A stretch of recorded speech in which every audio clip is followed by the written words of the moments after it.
Et on est en direct de New York avec Elisabeth Guedel. D'abord, Elisabeth, quelle est l'ambiance devant ce tribunal de Manhattan où Donald Trump va être présenté?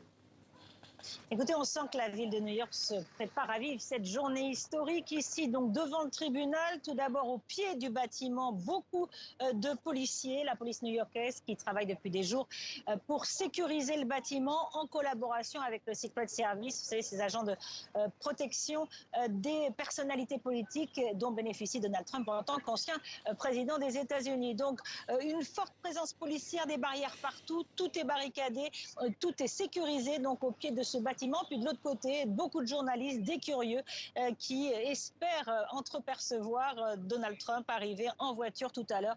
Donc ici, il devra entrer dans le bâtiment par cette petite rue derrière qui est complètement bloquée.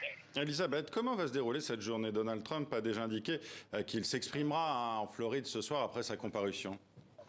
Ah oui, il ne va pas rester longtemps à New York. D'abord, il le montera au 7e étage ici pour quelques formalités, le relevé de ses empreintes digitales. A priori, pas de photo d'identité, ce fameux mugshot dont on appelle ici les personnes qui sont photographiées quand elles sont arrêtées. Il montera ensuite au 15e étage, et c'est là qu'il comparaîtra devant le juge. Quelques photos seront prises juste avant l'audience, avant que le juge ne lise donc l'acte d'accusation, une trentaine de charges retenues contre Donald Trump. Donald Trump plaidera ensuite non coupable et il reprendra très vite son avion pour la Floride où effectivement il compte s'adresser depuis chez lui à Mar-a-Lago aux Américains. Il devrait évidemment dénoncer la persécution politique, cet acharnement politique dont il se dit victime.